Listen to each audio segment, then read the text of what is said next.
como falar de missões nacionais sem pensar em Atos 8, quando podemos perceber, podemos ver a partir do versículo 26, a responsabilidade de um diácono chamado Filipe em ir anunciar Jesus como seu único e suficiente Salvador ao homem que precisava ouvir das boas novas em Jesus Cristo.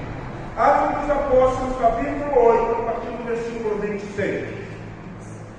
Diz assim o texto da palavra do Senhor, Atos 8, 26. Um anjo do Senhor falou a Filipe, dizendo: levanta-te, ou dispõe-te, e vai para o lado sul, no caminho que desce de Jerusalém a Gaza. E esta se acha deserto.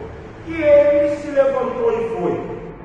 E este o etíope eunuco, alto oficial de Candace, rainha dos etíopes, o qual era superintendente de todo o seu tesouro, que viera adorar em Jerusalém, estava de volta e, assentado no teu carro, vinha lendo o profeta Isaías. Então disse o Espírito a Filipe: aproxima-te desse carro e acompanha-o. Quando Filipe ouviu ler o profeta Isaías, e Filipe fez a seguinte pergunta: compreendes que tu que vens lendo? E o etíope responde a Filipe: como poderei entender se alguém não me explicar? E convidou Filipe a subir e a sentar-se juntamente a ele. Ora, a passagem da Escritura que estava lendo era esta: foi levado como ovelha ao matadouro, e como cordeiro mudo perante o seu tosquiador, assim ele não abriu a boca. Na sua humilhação lhe negaram justiça. Quem lhe poderá descrever a geração? Porque da terra a sua vida é tirada. Então o eunuco disse a Filipe: peço-te que me explique a quem se refere o profeta. Fala de si mesmo ou de algum outro? Então Filipe explicou, e começando por essa passagem da Escritura, anunciou Jesus. Seguindo eles caminho fora, chegaram a certo lugar onde havia água, e disse ao eunuco: eis aqui água, impede que seja eu batizado. Filipe respondeu: é lícito ser batizado se crês de todo o coração. E o eunuco respondeu a Filipe e disse: creio que Jesus Cristo é o Filho de Deus. Então mandou parar o carro, ambos desceram a água e Filipe batizou o eunuco. Lindo, extraordinário, maravilhoso Deus. Querido, nesses poucos minutos que ainda temos de culto ao Senhor, eu queria que você estivesse nesta noite entendendo um pouco o mecanismo do que nós estamos fazendo aqui. Porque o que nós estamos fazendo aqui no culto não é uma coisa aleatória. Não é simplesmente aquela visão de que vamos cantar o hino, vamos ler um texto, vamos pregar a palavra e acabou. Você que chegou aqui no início do culto, você percebeu que nós temos uma palavra focada no quê? Na soberania e no controle de Deus sobre todas o quê? As coisas. Deus é detentor, Deus é soberano, é Ele que age, é Ele que conduz, é Ele que permite, é Ele que deixa de permitir. E logo em seguida vocês viram que nós começamos a falar um pouco sobre a perspectiva de missões, amor pelo nosso Brasil. Teve uma coisa nesse último hino que nós cantamos, que ele se enquadra justamente no que nós queremos falar, demonstrando a soberania, o conhecimento, a onisciência divina, o governo de Deus, o amor pela nossa pátria. E uma coisa interessante nesse último hino: ele descobre os escolhidos seus. Isso me chama muita atenção nesse hino. Por quê? Porque, sendo eu um pastor batista, eu não sou de linha calvinista, de maneira nenhuma. Mas muitas vezes dentro de nós há um pouco de neocalvinismo, de um novo calvinismo. Não dentro da perspectiva de João Calvino, naquela íntegra ortodoxa, na leitura das estatutas de Calvino, não. Mas dentro da perspectiva que nós precisamos entender que existem pessoas que acreditamos literalmente que são pessoas predestinadas o quê? A salvação. Óbvio que Batista, crendo na doutrina da eleição, se hoje ouvires a voz de Deus e abrires o teu coração, ele vai entrar, ele vai cear, vai ter comunhão com você, até porque eu não posso fazer vã a morte de Jesus na cruz do Calvário pelo homem que é pecador. Mas eu acredito que existem pessoas que são extremamente acessíveis à voz de Deus. Vocês querem entender uma coisa interessante? Quando você lê o livro de Atos, você vai ver uma coisa interessante, né? Se fala dos crentes de Bereia. Vocês já ouviram isso, né? Os bereanos, que no nada não eram crentes, eram judeus que compunham uma sinagoga em Bereia. Mas você vai ver que antes dos apóstolos estar indo numa sinagoga de Bereia, falar da sinagoga de Bereia, os bereanos, e a Bíblia diz que eles tudo iam conferindo aonde? Na palavra. Antes eles passaram na sinagoga de Tessalônica. O texto diz que a postura dos de Tessalônica foi diferente. Por quê? Eles não deram ouvidos. Eles foram obstinados, eles foram de coração duro, mas os da sinagoga de Bereia, parece, botando entre aspas, eram pessoas de coração com mais o que? Acessibilidade. Deixa eles falarem. Vamos o quê? Ouvir. E não é diferente quando nós falamos de manifestar, pregar, mostrar a salvação. Muitas vezes você se depara com pessoas que eles não querem dar o quê? Ouvidos. Não significa que eles não podem ser o quê? Porque Deus amou o mundo de tal maneira que Deus entregou o seu Filho para os duros de coração, mas também para aqueles de coração o quê? Com acesso. Mas aqueles que são de coração, de acessibilidade, você para e eles dão atenção para quê? Para ouvir. Eu vou dar um exemplo aqui bem presente na nossa igreja. Eu lembro quando a irmã Sandra começou a vir aqui. Eu lembro. A Sandra veio, sentadinha na tela. Eu nunca perguntei a ela como é que ela fez para vir. Mas eu tenho certeza absoluta que eu não falei de Jesus para a senhora. Eu tenho certeza absoluta que ninguém nessa igreja falou de Jesus para a senhora. Peguei que veio. É só. Vocês estão entendendo o que eu estou falando? Ela veio. Ela não foi convidada. Ela não foi aquela pessoa que era vizinha, que você falava assim, Sandrinho, vai ter uma programação da mulher cristã em missão. Vai lá. Irmã Sandra, o quarteto Ebenezer vai cantar um musical. Vai lá ouvir. Irmã Sandrinha, nós vamos ter um culto, é o culto do amigo, vai lá. Ninguém fez isso. Ela chegou aqui e eu lembro uma coisa que eu perguntei à senhora, e a senhora vai lembrar. Quando a irmã Sandra começou a vir aqui, eu percebi que ela tinha um mês, 2 meses, 3 meses, mas eu nunca tinha visto ela levantou a mão. Mas eu não tinha entendido que Jesus já estava no seu coração. Eu fiz uma pergunta a ela que foi a seguinte: vê se ela lembra. Quando é que a senhora vai se batizar? Lembra disso? Quando a senhora vai se batizar? Ela virou para mim e falou assim: pastor, o mais rápido possível. Não passou muitos domingos. No domingo na porta ela chegou para mim e falou assim: eu quero me batizar. Vocês estão entendendo o que nós estamos falando?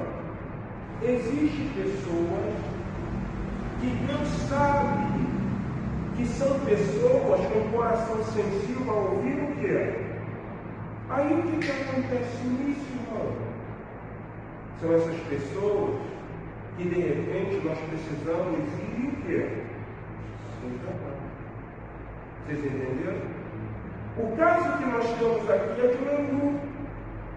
O eunuco era um homem que está vindo de Jerusalém, um prosélito.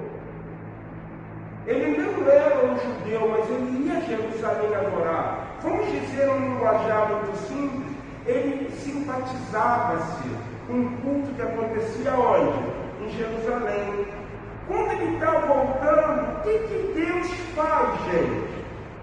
Deus vira para Filipe, alguns vão defender o Filipe diácono, e fala o seguinte por intermédio do anjo: anjo, vai lá, Filipe, porque eu sei que você anela por isso, pregar. Só que esse dever, só que essa missão, eu concedi a quem? A minha igreja. Então, anjo, trabalha, vai lá, você não vai deixar de participar. Fala para Filipe se levantar e descer em Jerusalém no sentido de casa, porque lá está o quê? Deserto. Você entendeu, gente? Deus, ele se preocupa com a salvação de quem? De um homem. A Bíblia fala uma coisa extraordinária: quando um pecador se arrepende, há o que no céu? Festa no céu. Então, irmãos, quando nós falamos que Jesus é a solução, parece que nós precisamos ter um discernimento de perguntar em primeira instância ao Senhor: Senhor, nós não sabemos quando o Senhor vai voltar. Pode ser que o Senhor volte hoje. Mas se o Senhor resolver voltar amanhã, mostra para nós aqueles que são de coração o quê? Sensíveis a ouvir a tua o quê? E Deus vai mostrar. E quando Deus começa a mostrar os que são sensíveis ao coração, você vê a postura de Filipe. Provavelmente o eunuco, ele está lendo um fragmento do rolo de Isaías. E o que dá a entender é uma prática que se usava na antiguidade: ler em voz o quê? Alta. Ele está lendo em voz o quê? Filipe está correndo do lado e pergunta assim: você entende o que você lê? O que o etíope fala? Como vou entender? Se não há quem explique, quem pregue. Quando nós falamos que a solução é Jesus Cristo, e nós oramos para que Deus nos mostre, não os predestinados, mas aqueles que têm acessibilidade no coração, um coração sensível a ouvir a voz do Senhor, nós temos que ter a preocupação agora de quê? De ir atrás e ensinar. Verdade. Parece que a igreja, muitas vezes, ela faz uma coisa que ela não deveria fazer. Ela começa a malhar o ferro frio. Vocês sabem por que existe esse ditado, né? Malhar o ferro frio. Quando você pega o serviço de... eu me fugiu o nome, já não é enfermeiro, não. Ferreiro. O que o ferreiro fazia? Ele tinha que botar o ferro no braseiro até que o ferro ficasse vermelho incandescente. Por quê? Quando o ferro está vermelho incandescente, você vai marretar ele vai moldando. Quando o ferro começa a esfriar, se ele continuar batendo, vai moldar? E se bater em ferro, o quê? E muitas vezes a igreja parece que está assim, malhando em ferro frio. Se você prestar atenção, o capítulo 8 mostra isso para nós. Houve uma perseguição à igreja. E o que aconteceu? A perseguição começou em Jerusalém. A igreja dispersou por Samaria e por Judeia, mas os apóstolos continuaram aonde? Em Jerusalém. Os que dispersaram chegaram a Samaria. E lá em Samaria, eles começaram a falar de Jesus. Em Samaria tinha um homem chamado Poder de Deus. É interessante o texto. Por quê? Porque você vê que aqueles samaritanos, eles estavam sob a influência daquele homem charlatão, um enganador. E ele era conhecido como o Poder de Deus, que era aqui, versículo 9, agora havia um homem chamado Simeão, que ali praticava mágica, iludindo o povo de quê? De Samaria. Vocês estão entendendo? Deus falou assim, vocês estão ali no ferro aqui em Jerusalém? Faz o seguinte, não posso ficar aqui. Eu permiti a perseguição, para que vocês saiam do lugar o quê? Cômodo. Eles vão ficar aqui. Eu já estou tratando isso. Quem é o perseguidor? Alguém lembra? Quem é o perseguidor? Quem é o perseguidor dele? Quem é? Saulo é o perseguidor. Ele está com carta da sinagoga, do sinédrio, dos sacerdotes, para entrar em todas as casas onde estão falando sobre o caminho, sobre o Nazareno, levar preso. Aí Deus fala assim, não, tem pessoas que precisam ouvir, porque elas estão sendo enganadas. Então, quando alguns que foram dispersos por Samaria, chegaram lá, e a Bíblia diz, que ele, Filipe, prega em Samaria, ele começa a pregar, os espíritos imundos vão saindo, eles vão atendendo a palavra que estão ouvindo, e o crédito de Simão, o mágico, cai em quê? Por terra. Porque eles mostraram ao samaritano que Simão não era o poder de Deus, mas o poder de Deus se manifestava num filho chamado quê? Jesus Cristo. Simão se converte. Quando Simão se converte, ele ainda tem a bagagem. E ele vê que está em posição de mão quem queria receber o Espírito Santo.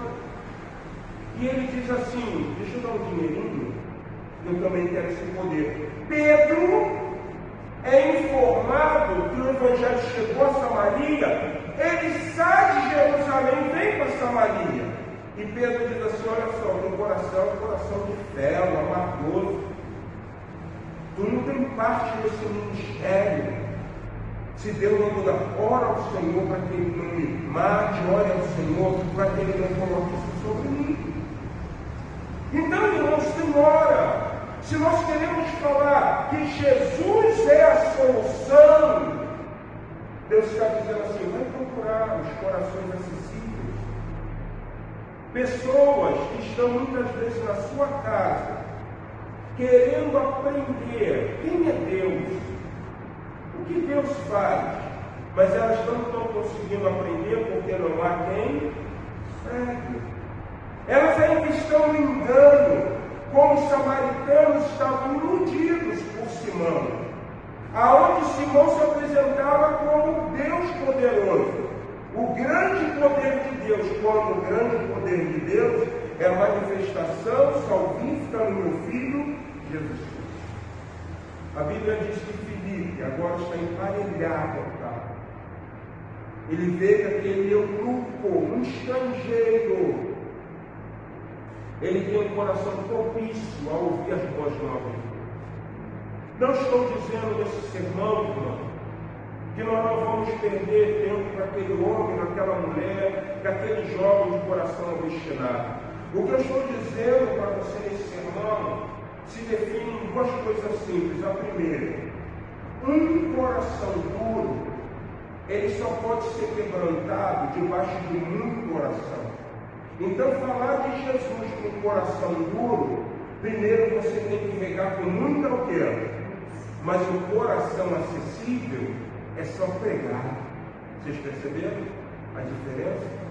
Um coração acessível é só falar assim: esse é Jesus, esse sofredor é Ele. Pô, como é que eu faço para tê-lo? Como é que eu faço para receber? Então nós precisamos aprender, nesse tempo de missões nacionais, esse grande desafio, em propor, em mostrar e anunciar que a solução é o quê? Jesus Cristo. E aí você vê um posicionamento interessante. Quando Eunuco ouve a explicação de Filipe, você percebe que a palavra entra por completo no coração.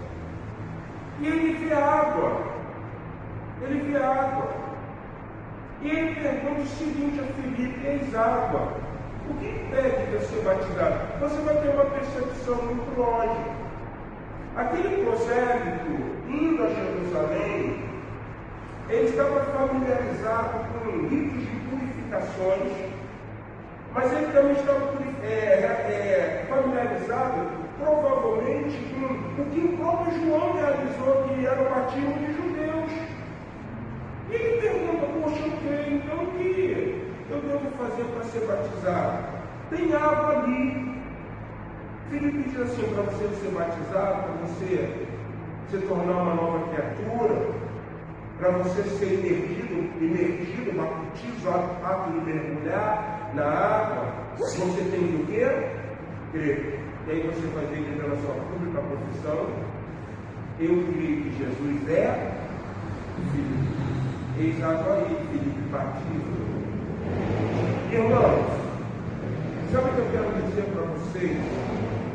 É que aqui no bairro de Rocha Miranda, adjacências, Coelho Neto, Turiaçu, Colégio, Honório Gurgel, ainda existem muitos eunucos que eles só estão esperando que eu e você sejam o quê?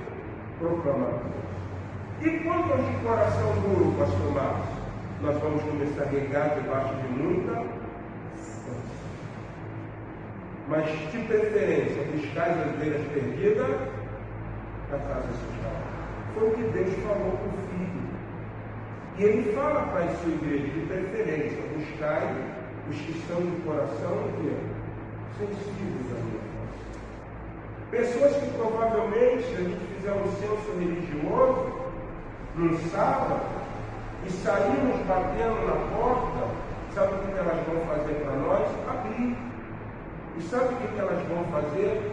Convidar nós para estarmos entrando. Como também vamos bater em portas, aonde não seremos bem recebidos. E esse aí, a gente vai sacudir a poeira do pé? Não.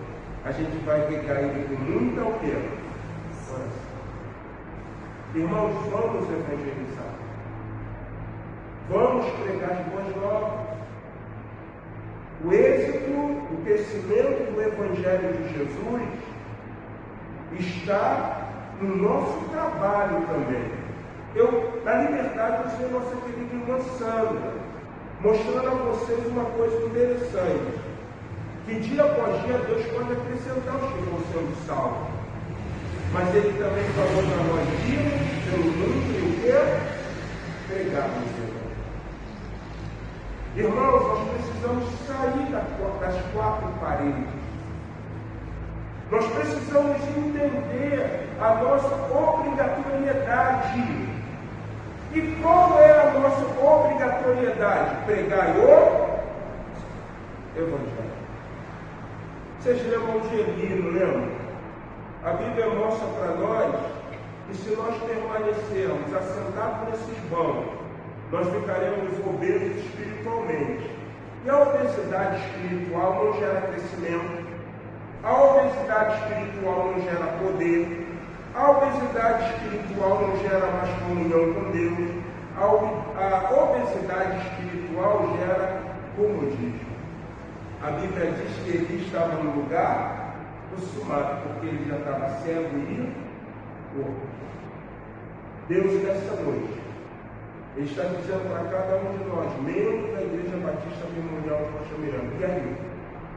quando vocês vão arregaçar as mangas e vão sair por este bairro evangelizando pessoas, falando.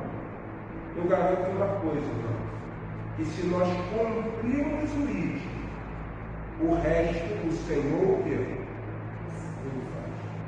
Quantos nessa noite estão dispostos a mostrar Jesus com a nossa oração? Deus abençoe, Deus abençoe, Deus abençoe. Precisamos mostrar Jesus Cristo como Deus. Vamos colocar em pé. Estamos chegando ao termo do nosso ponto. E eu quero terminar cantando aquele hino: não importa se alguns dos amigos morrer sem ter conhecimento de Cristo. É 4:7. Achou, filho? Não te importa se alguns dos amigos morrerem. É 4:5, 4. Sem ter conhecimento.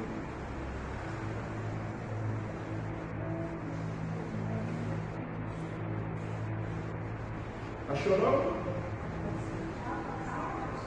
Oi? 4:7. Isso.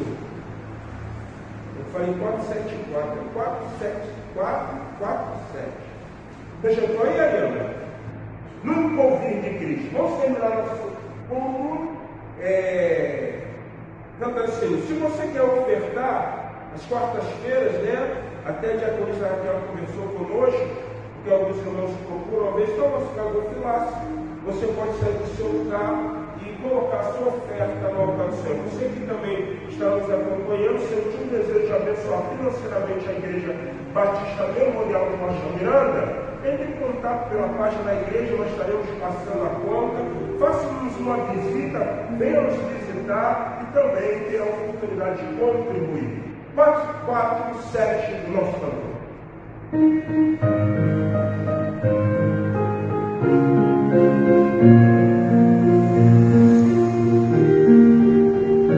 Vamos fazer?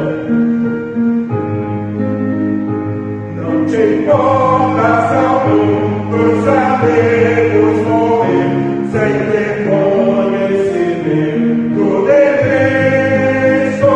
Deixa as pessoas ouvirem, ele vem a dizer: ali nunca falaram de Cristo. Não me falaram de Cristo. Não me falaram de Cristo.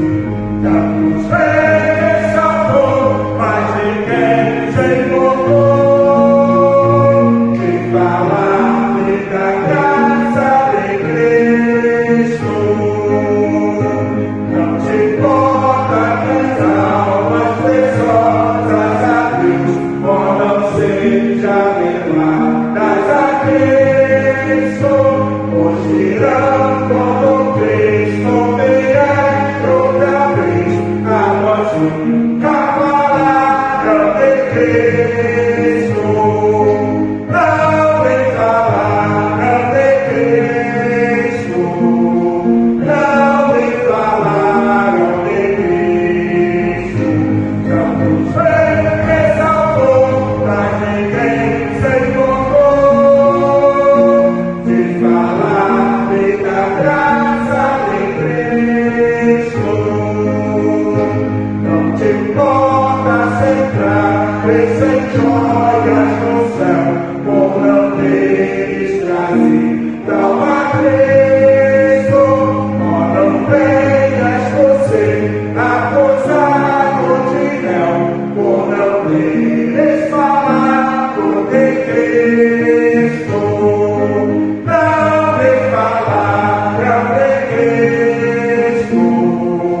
Não me falaram de Cristo.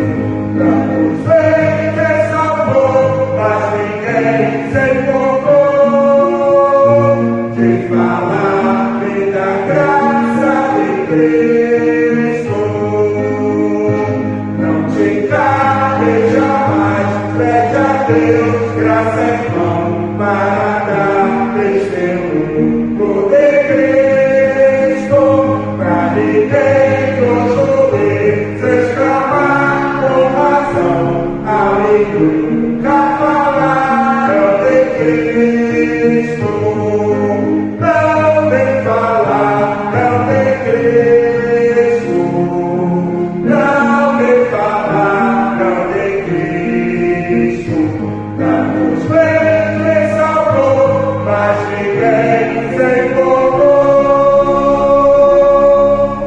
de falar nem da graça de Cristo. Amém, irmãos? É um desafio falarmos de Jesus, que possamos estar amando o nosso Brasil, entendendo essa soberania, essa onisciência divina, onde Deus ele desperta os seus escolhidos. E aqueles de coração mais duros, a igreja vai orar. Mas da mesma forma que há corações acessíveis, nós precisamos estar. Coloque o seu familiar já na presença do Senhor, porque ano que vem ele será salvo para onde nós vamos. Ele não vai vencer a sepultura sem ter um encontro com Deus. Passou minha família, meus filhos, meus irmãos, minha esposa, meu esposo, serão salvos para a honra e glória de Deus. Existe uma coisa que Jesus nos ensina, irmãos, nós precisamos absorver. Quando ele comissiona os seus 12 e ele manda, ele fala uma coisa muito interessante: não leve alforje. Alforje era um saco que ficava do lado, que se colocava as dracmas, os denários, o dinheiro. Como alguns chamam também de saquitel, né? E ele diz assim: por que vocês não vão levar? Porque digno do salário é o quê? Ele está falando assim: vocês trabalham, o Pai recompensa. O que eu quero falar para você: quantos aqui têm familiares que ainda não tiveram um encontro com Jesus? Todos nós temos. Então é uma coisa simples. Você trabalha e o Senhor o quê? Recompensa. Se você começar a fazer o vídeo de Jesus, irmãos, pautado nesse livro santo, a palavra, eu garanto para você que seu familiar vai ser salvo. Porque você não quer dracmas, você não quer denários, você não quer reais, você quer alma salva. É o pagamento dele para você. Alma salva. Então Jesus está falando para nós: se vocês trabalharem, o Pai também recompensa vocês. Então vamos, irmãos, falar de Jesus. Você vai deixar o seu familiar descer a sepultura sem um encontro com Jesus? Não. Deus nessa noite está chamando trabalhadores para a seara. Na verdade, a seara é grande, mas poucos são os trabalhadores. Então nós rogamos em oração: Senhor, gera trabalhadores. Então nessa noite há um voo por parte de Deus, convidando vocês a serem o quê? Trabalhadores. Dá trabalho não, trabalhe, amém? Dá trabalho não, trabalhe. Porque Deus vai dar a você recompensa.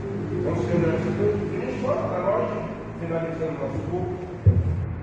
Santo Deus, eterno Pai, glória a Deus por essa palavra, Deus, que aleluia. Acreditamos, Senhor, que o Senhor tem despertado, Pai, a tua igreja verdadeira, para não somente falar a tua palavra, mas para viver a tua palavra. Verdade. Deus, somos a cada instante, visita-nos, Senhor, louvado todas as nossas limitações, que os nossos anseios, ó Deus, possam estar guardados em Ti, para que possamos frutificar, ó Deus, e apresentarmos tudo para Ti. Fique conosco, ó Deus, toma cada pessoa presente, cada família aqui presente. Amém. Visita-nos a cada instante para que possamos esquecermos de nós mesmos, Pai. Sim. O Evangelho, pregar o Teu Evangelho, como a Tua palavra diz, para dentro e fora de Deus. Glória a Que Deus. as pessoas lá fora possam reconhecer Jesus Cristo através de nós e tenhamos uma vida correta, uma vida ética, segundo o Teu querer, para glorificar. Amém, Jesus. Fique conosco, Deus, dá-nos uma noite de paz, segurança, segundo o Teu querer. Glória a Deus. Essa oração que eu te faço, em Cristo Jesus, eu te agradeço. Amém. Amém. Queridos, assentando, orando silenciosamente. Estamos encerrando. Deus abençoe a sua vida. Você que nos acompanha por essa live. Shalom Adonai. Deus te abençoe.